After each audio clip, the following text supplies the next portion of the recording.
I'm Michael Peters, sports editor of the Tulsa World, sitting alongside columnist Dave Sitler, here for another edition of Sports Extra on Demand.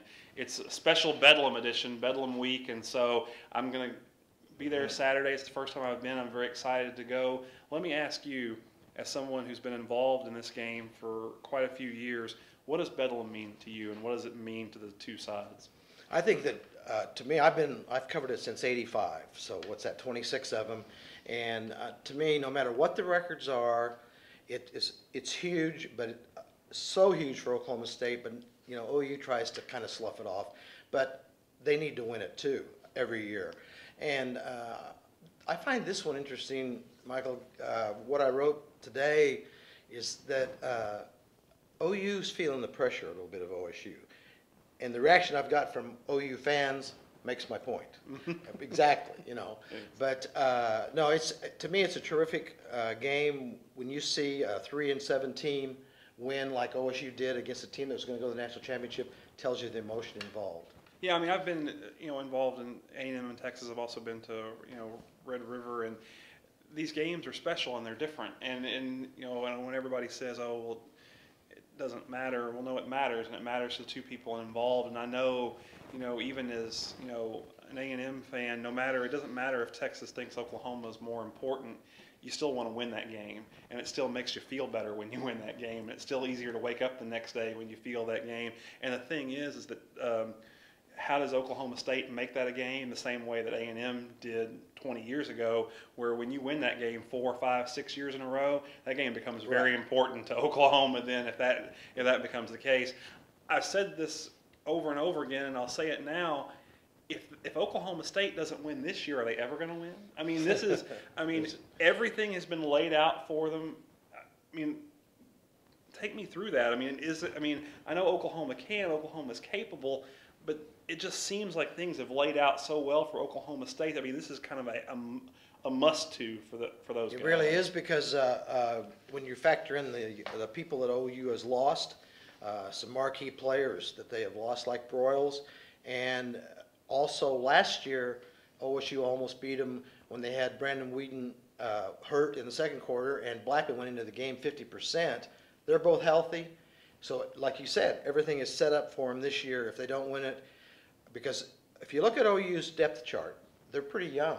They really are. And if some way Landry Jones comes back, some think I'm not. It's not a given. He's not going to. But anyway, they will be very good again next year, and next year's game won't be in Stillwater. So, but I think Oklahoma State's on the right path to get to the point where you talking about winning 5 or 6 in a row. If like they win Saturday, I think that helps you recruiting. Yes. And when recruiting, then you make it a more level playing field. You make it a more level playing field, makes it a more interesting game. Now, here's the one thing I will say. I like how Bob Stoops has tweaked it from the moment they came off the field at Iowa State all through the week. All he's done is sort of take the subtle shots at Oklahoma State, and frankly, I enjoy that. Actually, I enjoy that somewhat more than the Mike Gundy approach, which is, those guys, we're happy to play them. We think Alabama's even better than we. That was incredible. I know, but I think that's why Stoops is good, and I guess that's why he's good at this game, and what I've been told was why Les Miles was good in this game, because Les Miles was crazy enough not to care about it, and he was crazy enough to go out and say whatever more outrageous things than Stoops. Yeah, exactly. Stoops is that's his inner Steve Spurrier. That's the kind of thing Spurrier did, and that he took that from him. But it was amazing that what Mike Gundy said the other day, and I had to ask him again if he meant it, that he would vote Alabama #2, and he said he would. I mean, you dance around that question. You find a way to get around that. Stoops was flabbergasted when we told him that Mike Gundy had said that. So maybe it'll work out. Maybe it'll work out for Oklahoma State. Maybe if they win big, the voters are going to say, Maybe.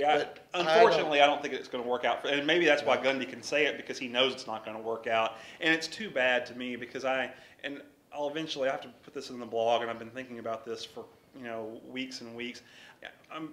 huge hater of the BCS because I think it's ridiculous.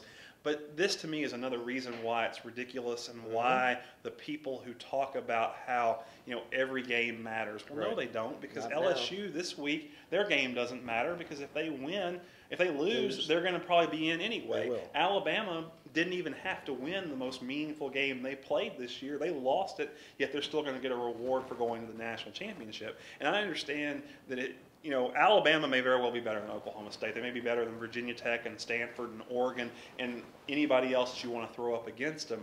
But in this current system, to me, they've already had that opportunity. Absolutely. Thank you. And someone else should be at able, home. at home, and someone else should be able to get that opportunity. And hey, you know what? People were comparing it to, oh, well, why does it, should then the Patriots not get an opportunity to play somebody they want? And no, that's a different system. It's a playoff system. It's a different It's organized in a different way. And you know what? If you want to put a playoff and you want to make Alabama the number 2 seed in that playoff and put them and LSU in opposite brackets, and then if they win out and let them play a rematch, I'm perfectly happy with that. But then because I just go back to Ohio State and Michigan, I guess that's before this was when the SEC run started, where those two teams were considered the best 2 teams in the country. And what happened was Ohio State beats Michigan. Michigan gets voted out of a rematch kind of on a last-second flip, and then Florida hammers them because those 2 teams weren't the best 2 teams in the country. Those 2 teams were the 4th or 5th best teams in the country. Hey, you know what? LSU's pretty good. Alabama's pretty good too. They may be the 2 best, but in this system, the way this system's organized, to just decide 2 teams in a conference that has very little exposure outside its conference in non-conference should just be anointed because they've won the last 5 championships. To me, it doesn't make a lot of sense. And I know Les Miles said we'd be honored to play him again. He didn't mean that. He didn't mean that a lot more. But he's at home, though, at least to this time. But if I'm an LSU fan, I would be angry that you had to play him again. You beat them in their place once, and now they can win the national championship by beating you. And it makes no sense under that. Just what you said, in a playoff, yeah. Because someone mentioned to me, well, I remember when OU beat Kansas twice in basketball and then lost the national championship too. That wasn't fair. That was a playoff. That was a playoff. This is not. It's a different system. And Kansas had to work their way through a very difficult bracket to get there. And so I am so anti the rematch. I don't care who it is, that OSU, anybody but them. And I'm afraid that you and I we're going to have to watch it. All right, so last chance, Oklahoma State, Saturday. Weather may be shaky. What's your score? Oklahoma State wins. I was going to say 47-40 because that's what last year's was. Flip it around. I'd say they win because of what I said earlier about having a healthy quarterback and a healthy All-American receiver. And they almost beat OU last year without them being healthy. And OU's secondary, I mean, watch the Baylor game. Whedon and Blackman must have been high-fiving that whole game. So I say they win it, and they might be able to win it by 14. I think I've got them, and then I'll have it in the paper on Saturday. I think I've got OSU 45-41, which does cover the number. I'm just like you. I don't see too many injuries, too many setbacks for Oklahoma, too many problems in the secondary to really counter this group with a full-strength offense for Oklahoma State. It was very telling. Last week they moved Corey Nelson from linebacker to defensive end when they lost Ronell Lewis, which tells you they don't have any confidence in those other defensive ends. So they're running out of options now. Yeah. I never realized before the season started that Austin Bach's death would affect this team as much as it has, but it's taken away a lot of their options back there, and they just continue to lose people, and so part of winning a national championship is good fortune, and Oklahoma has not had any of that really this year. And now in kind of the system, Oklahoma State not having much good fortune in the system part of it as we get to this part of it. Anyway, that's another edition of Sports Extra on Demand. Join us next week as we wrap up Bedlam.